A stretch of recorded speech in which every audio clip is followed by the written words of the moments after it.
The sound of her voice, soft and unguarded, sliced through the quiet of our bedroom like a blade. "James," she whispered, her breath catching on the syllable as if it held a secret she'd never meant to share. I lay beside her, frozen, my heart a lead weight in my chest. "My name is Daniel." It was 2 a.m., the kind of hour where the world feels too still, too honest. The moonlight slipped through the blinds, painting silver streaks across her face, peaceful, oblivious, lost in a dream I wasn't part of. I stared at her, the woman I'd loved for 8 years, the mother of our daughter, and felt the ground beneath my marriage crumble. Who was James? Why did his name spill from her lips with such tenderness, such longing? I didn't wake her. I couldn't. Instead, I turned away, my eyes burning, and let the question fester like a wound. The next morning, I watched her over the rim of my coffee mug. Emily was at the stove, humming softly, flipping pancakes for Lily, our 6-year-old, who was chattering about her school project. The scene was so familiar, so painfully normal, it made my chest ache. How could she stand there, laughing with our daughter, when her sleep had betrayed her? Betrayed us? I wanted to ask her right then, to demand answers, but Lily's giggle stopped me.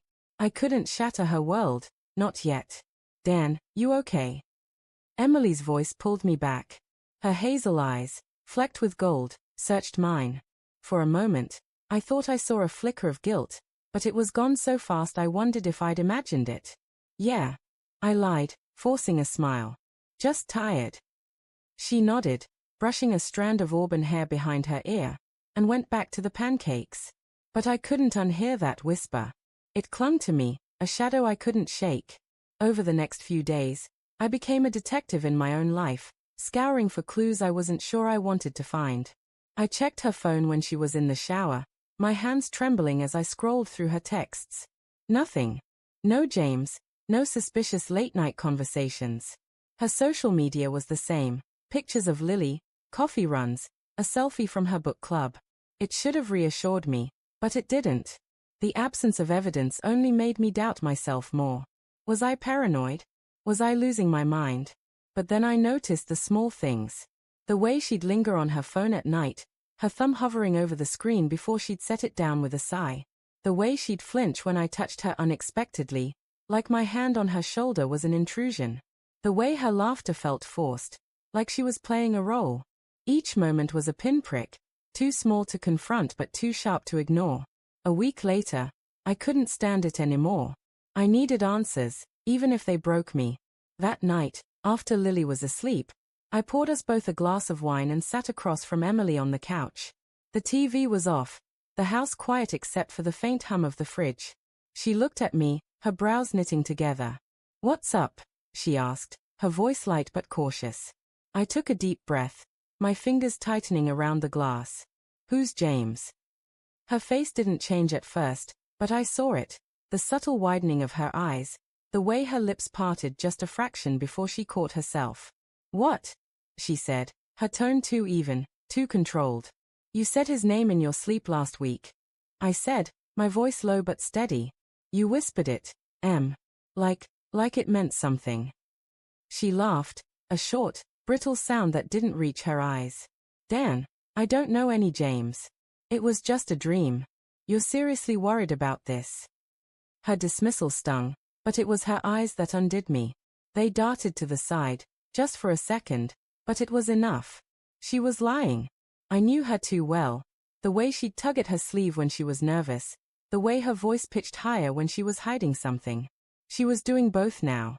"Don't lie to me," I said, my voice breaking. "Please, Em. Just tell me the truth." The air between us grew heavy, charged with a truth neither of us wanted to face. She set her wineglass down, her hands trembling. "There's no James," she said, but her voice was softer now, almost pleading. "It was just a dream, Dan. You're blowing this out of proportion." I wanted to believe her. God, I wanted to. But the doubt had taken root, and it was growing, twisting through every memory of us. I stood, my chest tight, and walked away before I said something I couldn't take back. The next day, I did something I swore I'd never do. I followed her. Emily said she was meeting her book club at the cafe downtown, but I couldn't shake the feeling she was lying. I dropped Lily off at my sister's, claiming I had errands, and drove to the cafe. I parked across the street, my heart pounding as I watched the entrance. 20 minutes passed. Then 30. No Emily.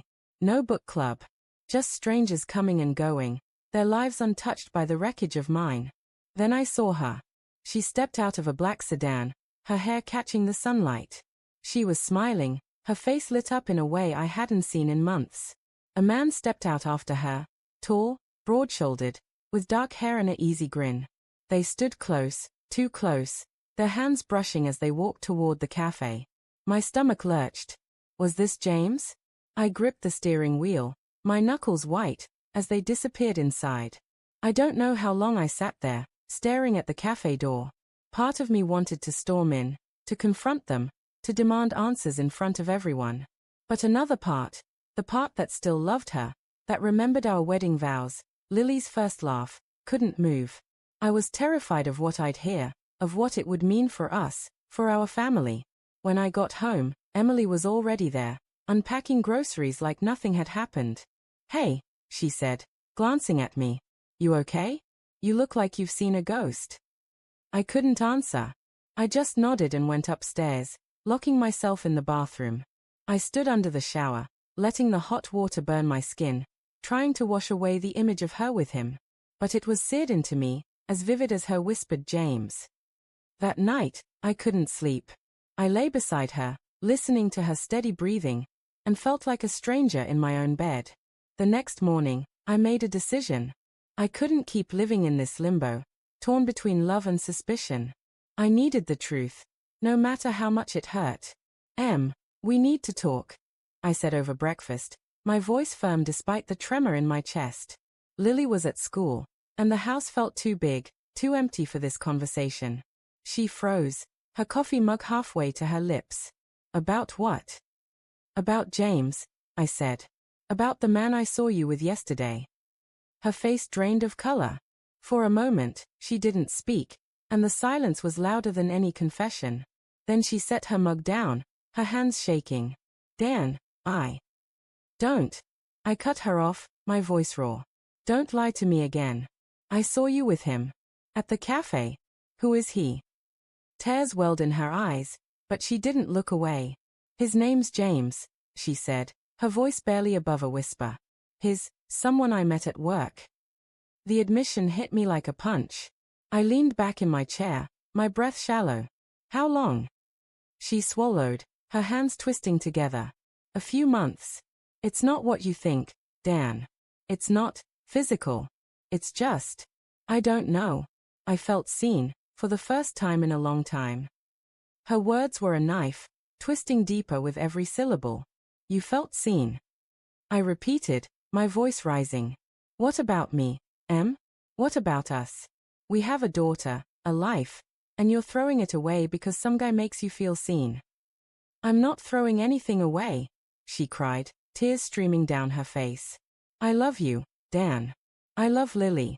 I got lost. I don't know how to explain it." I stood, my chair scraping against the floor. "You don't get to be lost, Emily. You don't get to betray me and call it a mistake."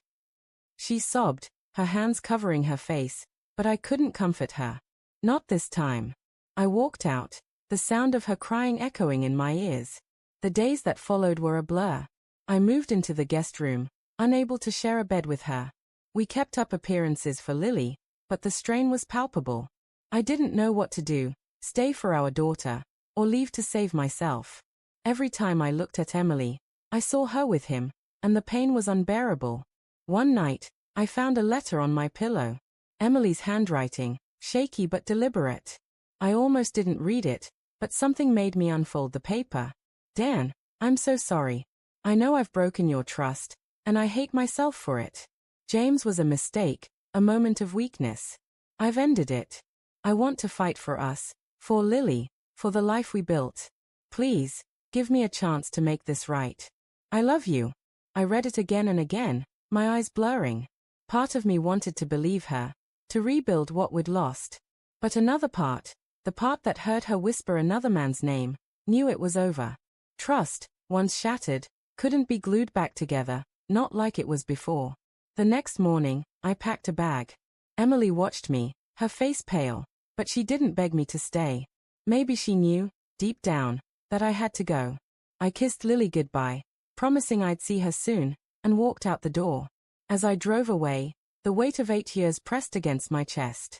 I didn't know where I was going, only that I couldn't stay in a house haunted by her whisper. The road stretched ahead, endless and uncertain, but for the first time in weeks, I felt like I could breathe.